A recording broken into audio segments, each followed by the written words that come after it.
he's like saying like time ends every moment and always has, but it's born every moment too. The entire earth would blip out of existence, or could blip out of existence tomorrow, and the wide universe, you reckon, wouldn't notice. But consciousness is not reliant entirely on the physical. That's what Jesus and all the other wise men have always been saying, which is the amount of times I heard that, and I even used to think that myself. You know what I mean? I used to believe that myself because I heard it so many times and shit like that. It's like indoctrinated into everyone, but when I actually thought about it for myself, and I was like, actually, it doesn't even make sense. Like, I just said to him, time doesn't end every moment. Like, you know, that just like when you actually just think about that, like, that's woo woo, bro. Like that doesn't make no. Of course, time hasn't ended. It's like time, you know, in 10 minutes from now, it's still going to be timeline. Like the time's still changing, right, and it hasn't stopped. As long as there is any change, there's time.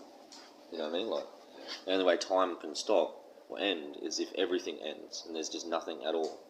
Nothing's happening. Not one movement, not one thought, nothing. Because everything that happens has to happen in time. Like, from one moment to the next. Otherwise, where's the time for it to take place? It doesn't happen. So it's like, it's just a thing that people say. Like, I used to believe it.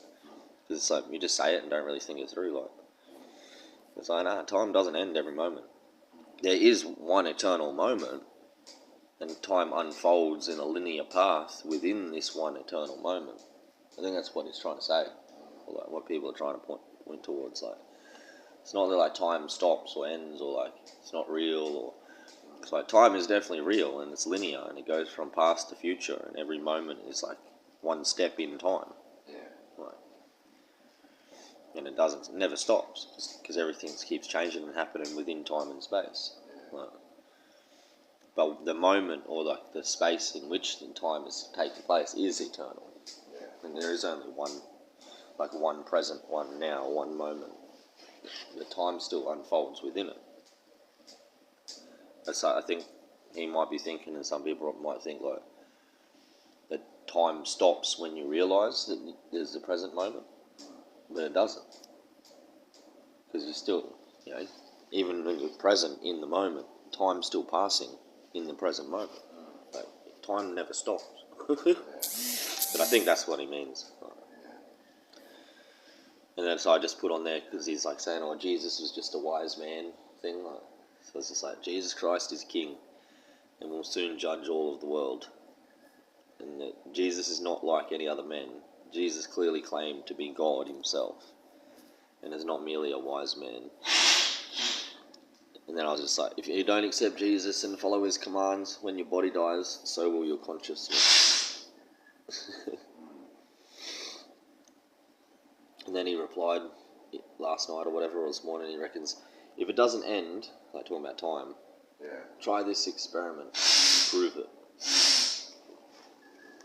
And he says, go back to 1 minute ago and relive it, or 1 second ago. You can't. The entire configuration of everything that is changing, or that is, changes every microsecond, arrives and passes, never to be configured exactly the same again. So it's just more like woo-woo, like, well, like trying to be profound. Like, he's probably got good intentions, but it's why most people get convinced by this type of thing, because usually they're high when they hear it. And smoking a bit of weed or something. And then they're like, it sounds really profound and shit. So it's like, whoa, is this, oh my God, I have no self? Whoa, man. Like, or like, what, time stops because the entire configuration, like the way he's talking, I mean, like, the entire configuration of everything that is changes every microsecond. Like, trying to be all, like, sounding smart and sophisticated, so it's like, sounds real smart, but it's also confusing.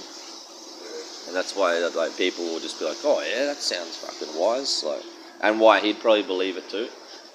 Because, like, it does sound smart, but it's confusing, so he's not realising that it doesn't actually make sense. But yeah, he reckons, try it, don't take my word for it, prove it for yourself. it only takes a moment of your attention. And my just instant reply is, we can really relive the past. This is called memories. Right. Obviously, you're not actually going to the past, you're not time traveling. But you can relive the past. Like, that's literally what memories are. It's the definition of a memory. Reliving the past inside your head in a thought. Like, and then I just said, also, even though I just proved you wrong, as memory is literally the reliving of the past, even if you were right, it wouldn't change that consciousness dies when the body dies. Like, even if time did stop in the present moment or whatever, like, if time could stop or what, that doesn't mean you keep your consciousness after you're dead, like, without a body. Like, just because New Age people think that, like, it actually makes no logical sense whatsoever. And I was like, the only way to keep consciousness after death is to be born again in Jesus Christ and have a resurrected body in heaven. Like, that's why as well, it's like all these other traditions and stuff, they say like, oh, when you die, your soul separates from your body, they reckon. But Christianity is like, maybe there's some others, but the only one I know, the only tradition that teaches like, no, bro, like, your soul is joined to your body. Like, your spirit and soul and your consciousness is a part of your body. It's all connected as one. You're one being that's connected. There's no separation in you. You're fully connected in perfect harmony. Like, spirit, soul, body, mind, everything all together as one. That's who you are. That's like, that's the Christian belief anyway. So it's like, if you want to have consciousness after death, you better get a new body after you're dead. Otherwise, where's your consciousness going to go? It's like, if you want to get driving on the highway, you better have a car. Like, you can't just fucking float down the highway and think you're driving on the highway. Like, that's what the idea is. It's like, you can have consciousness without a body. It's like you're just floating down the highway, magic. No, like, there are limits and rules because time never stops. Because the only way to have any experience in the eternal moment, of like God's presence, the only way to experience anything is through change, time, space. Like, one moment going to the next, telling a story. Otherwise, you can't know anything unless you tell a story, and the story has to start and end. It has to progress and give information and develop and fucking. So that's one of the things that the people that are too ascetic, they leave out of their practice and that. And again, I used to be the same myself. I used to think the same. Be too ascetic, too against the world and shit, and too against the body, and thinking it's not as important and stuff. You get some people that take it all the way too far the other way, where they think the body is the most important. They're like, physical health is the most important thing, even if it's stressing me out, and it's fucking they're not happy, but they're really want to be fit and healthy and eat the best diet, and they're stressing out and shit. That's taking it too far.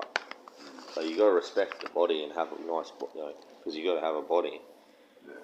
But at the same time, you don't want to idolize it and worship your body. Yeah. And at the expense of your fucking peace of your mind and shit. Being stressed out because you got to have the right diet and you got to go to the gym and you got to do all this shit. And sure, you got to look after the body, but you want to look after your mind too, and your heart and your spirit and your soul. So you got to look after it all together.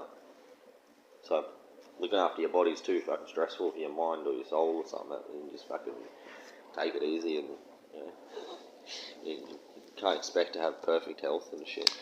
Maybe one day you could work towards that, but you'll never get there if you fucking if you're ignoring the health and quality of your mind and your soul and that, and only focusing on your body. Eventually, your body's gonna wear down or break, and you won't have that mental fortitude and foundation in your soul to actually keep bouncing back. And so you got to have that harmony all together: body, mind, soul, everything working in unity.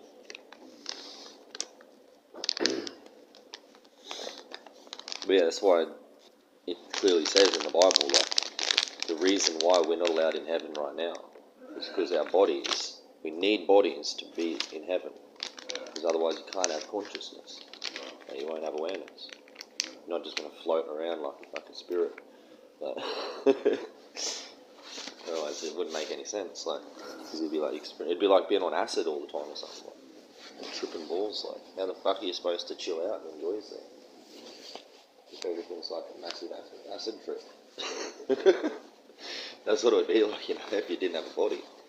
It'd be just scattered like a spirit, fucking blowing in the wind from here to there, fucking no separation, fucking merging with everything, full one with everyone else's consciousness and shit. Like, you'd be thinking other people's thoughts and feeling other people's feelings and shit. And like, if you're just a spirit or just consciousness, it'd be fucking weird. But that's the reason, like, why you need your own body, so you can have your own experience, like, as an individual. It's like what grounds you. Yeah, that's why, your body's corrupted because of the fall in the garden. That's why we can't go to heaven right now. That's why we're in this world.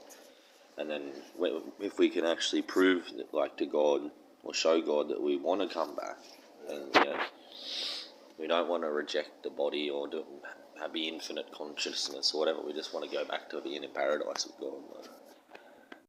And he'll be like, all right, well, you'll be born again. And like having, like, sin in the flesh, but it's not my sin, like how Paul talks about, like.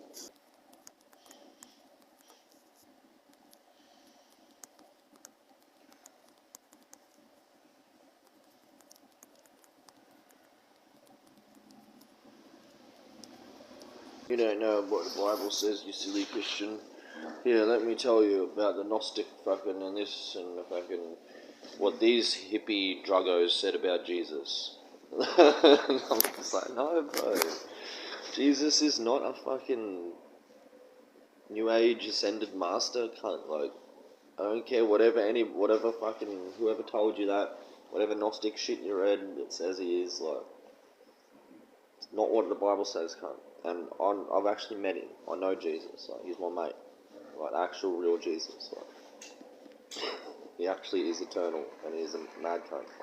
Like, but he'll let you say it, but he won't, like, agree. And Jesus would never agree or agree with anyone or say himself that he's equal to anyone else. Anyone would ever be equal to him. Right. You know what I mean? He's clear as, like, he is Alpha and Omega. He is fucking first and last. He is King of Kings. Like, he's above everyone.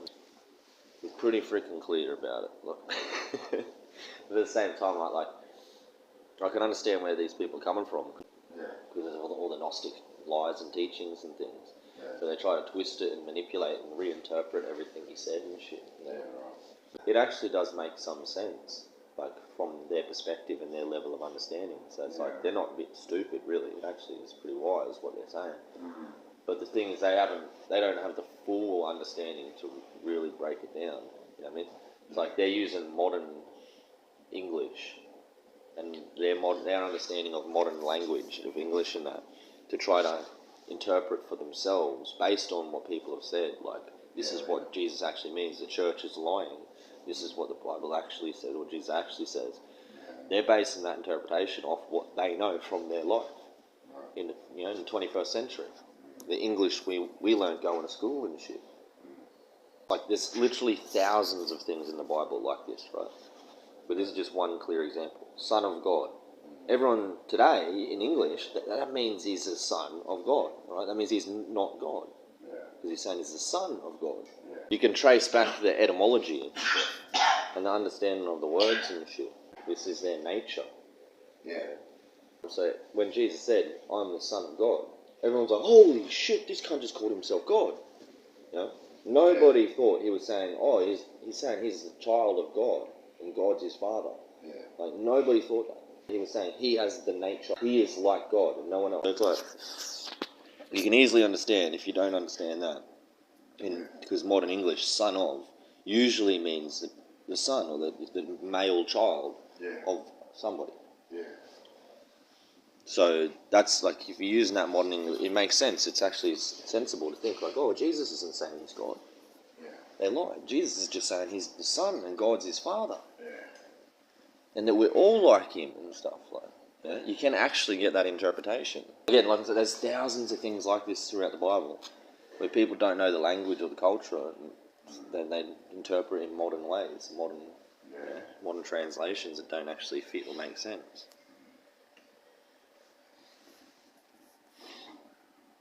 So that's what this guy's doing. Yeah. Just some guy off Facebook, is he? Yeah, I think he's a local from around here, but